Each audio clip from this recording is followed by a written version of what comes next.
Après le Niger, c'est maintenant au tour du Tchad de menacer de rompre son accord militaire avec les États-Unis. Le département d'État américain cherche à maintenir sa présence militaire au Niger, mais les soldats américains sur place sont dans l'incertitude, incapables d'accomplir leur mission ou de rentrer chez eux. Le 16 mars 2024, les autorités militaires nigériennes ont annoncé la résiliation de l'accord signé avec les États-Unis en 2012, affirmant qu'il avait été imposé unilatéralement par Washington. Au responsable de l'US Air Force déployé au Niger a dénoncé l'administration Biden pour son refus de considérer une demande d'expulsion formulée par les autorités nigériennes. Il a déposé une plainte officielle auprès du Congrès, accusant les hauts responsables de l'ambassade américaine à Niamey d'avoir délibérément caché des informations pour maintenir l'apparence de bonnes relations. La plainte souligne que les soldats américains au Niger sont essentiellement retenus en otage, car aucun renfort ne peut les remplacer. Pendant ce temps, le Tchad envisage également de mettre fin à un accord de sécurité crucial avec les États-Unis. Dans une lettre récente, le chef d'état-major de l'armée tchadienne a informé les responsables américains de l'intention de résilier l'accord qui régit la présence des forces américaines dans le pays. Les autorités tchadiennes exigent des justifications pour la présence des forces américaines, affirmant que les accords fournis jusqu'à présent ne les satisfont pas. La décision du Tchad de suivre l'exemple du Niger vise à protéger sa souveraineté nationale contre l'ingérence étrangère. De même, les autorités nigériennes ont décidé de prendre en charge leur sécurité, avec le soutien de leurs alliés régionaux, éloignant ainsi les forces occidentales.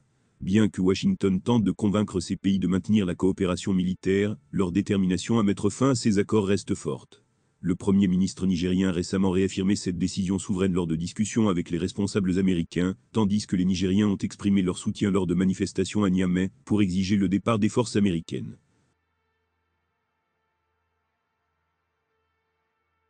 Après le Niger, c'est désormais au tour du Tchad de menacer de rompre l'accord militaire avec les États-Unis. Le département d'État des États-Unis tente de maintenir sa présence militaire au Niger, alors que les Américains déployés dans ce pays d'Afrique de l'Ouest sont dans l'incertitude, incapables de faire leur travail ni de rentrer chez eux. Au rappel, le 16 mars 2024, les autorités militaires du Niger ont annoncé leur décision de dénoncer l'accord militaire avec les États-Unis, signé en 2012, affirmant que celui-ci avait été imposé unilatéralement par Washington. Récemment, un haut responsable de l'US Air Force déployé au Niger a tiré la sonnette d'alarme face à la réticence de l'administration Biden à tenir compte d'une demande d'expulsion formulée par des autorités nigériennes. Cet aviateur américain a alors déposé une plainte officielle auprès du Congrès, accusant de hauts responsables de l'ambassade américaine à Niamey d'avoir délibérément caché des renseignements, alors qu'il cherchait à maintenir l'apparence d'excellentes relations entre les deux pays. La plainte allègue que les quelques 1000 soldats américains présents au Niger sont retenus en otage, dans la mesure où aucune nouvelle troupe ne peut venir remplacer ceux actuellement déployés. Il est clair que le Niger ne veut pas d'une présence militaire permanente dans son pays, et ils nous ont informé que nous devons partir, a informé l'aviateur. Alors que Niamey dénonce l'accord militaire avec Washington, un mois plus tard, les États-Unis risquent de perdre leur présence militaire dans un autre pays africain. Le gouvernement du Tchad a envoyé une lettre menaçant de mettre fin à un accord de sécurité crucial.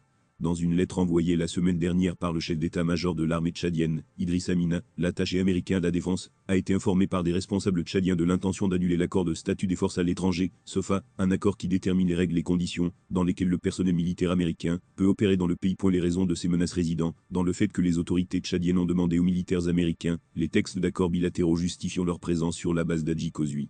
En réponse, 2 accords ont été envoyés sur la logistique et le personnel, mais aucun ne justifie leur présence, selon les responsables du Tchad. Toutes les forces américaines devraient quitter cette base de N'Djamena. Ainsi, le Tchad a suivi l'exemple du Niger voisin, afin de se libérer de l'ingérence des puissances occidentales et de protéger sa souveraineté nationale. Concernant le Niger, les autorités du pays ont décidé d'assurer la sécurité par leurs propres moyens, ainsi qu'avec le soutien des alliés régionaux de l'Alliance des États du Sahel. Washington essaie de convaincre les autorités de poursuivre la coopération militaire, mais celles-ci restent fermes dans leurs décisions et rappellent régulièrement aux États-Unis la nécessité de retirer le contingent américain. Ainsi, le Premier ministre nigérien, Limam Hamazan, arrivé dans la capitale américaine le 16 avril, a rencontré des responsables du département d'État des États-Unis concernant la coopération militaire. Le Premier ministre a, dans un langage clair et sans tabou, réitéré la décision souveraine du Niger de demander le départ des forces américaines. Les Nigériens, de leur côté, soutiennent la décision du régime militaire de dénoncer l'accord militaire avec Washington. Le 13 avril, des milliers de personnes ont manifesté à Niamey pour exiger le départ du contingent américain. Après le Niger, c'est désormais au tour du Tchad de menacer de rompre l'accord militaire avec les États-Unis. Le département d'État des États-Unis tente de maintenir sa présence militaire au Niger, alors que les Américains déployés dans ce pays d'Afrique de l'Ouest sont dans l'incertitude, incapables de faire leur travail ni de rentrer chez eux. Au rappel, le 16 mars 2024, les autorités militaires du Niger ont annoncé leur décision de dénoncer l'accord militaire avec les États-Unis, signé en 2012, affirmant que celui-ci avait été imposé unilatéralement par Washington. Récemment, un haut responsable de l'US Air Force déployé au Niger a tiré la sonnette d'alarme face à la réticence de l'administration Biden à tenir compte d'une demande d'expulsion formulée par des autorités nigériennes. Cet aviateur américain a alors déposé une plainte officielle auprès du Congrès, accusant de hauts responsables de l'ambassade américaine à Niamey d'avoir délibérément caché des renseignements, alors qu'il cherchait à maintenir l'apparence d'excellentes relations entre les deux pays. La plainte allègue que les quelques 1000 soldats américains présents au Niger sont retenus en otage, dans la mesure où aucune nouvelle troupe ne peut venir remplacer ceux actuellement déployés. Il est clair que le Niger ne veut pas d'une présence militaire permanente dans son pays, et ils nous ont informé que nous devons partir, a informé l'aviateur. Alors que Niamey dénonce l'accord militaire avec Washington, un mois plus tard, les États-Unis risquent de perdre leur présence militaire dans un autre pays africain. Le gouvernement du Tchad a envoyé une lettre menaçant de mettre fin à un accord de sécurité crucial.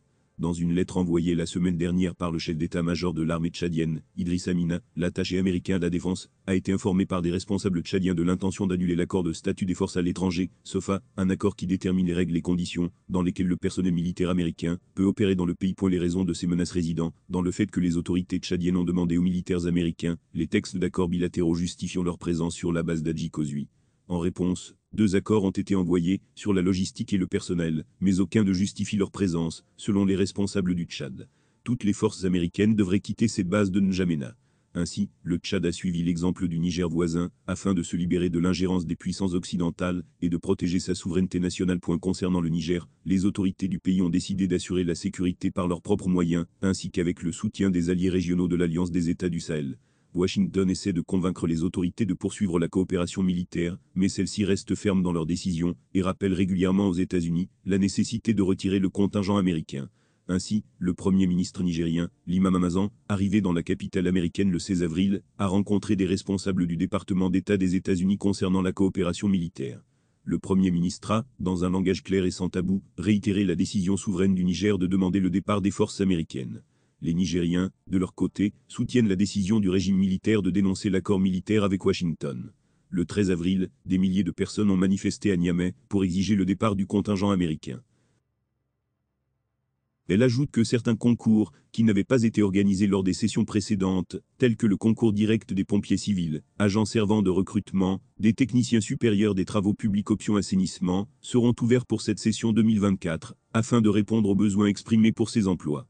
Le ministère en charge de la fonction publique prévoit également la reconduction de certains concours ouverts lors des sessions précédentes et qui n'avaient pas enregistré de candidature au niveau de la diaspora, malgré l'existence de réels besoins de ces emplois dans l'administration publique.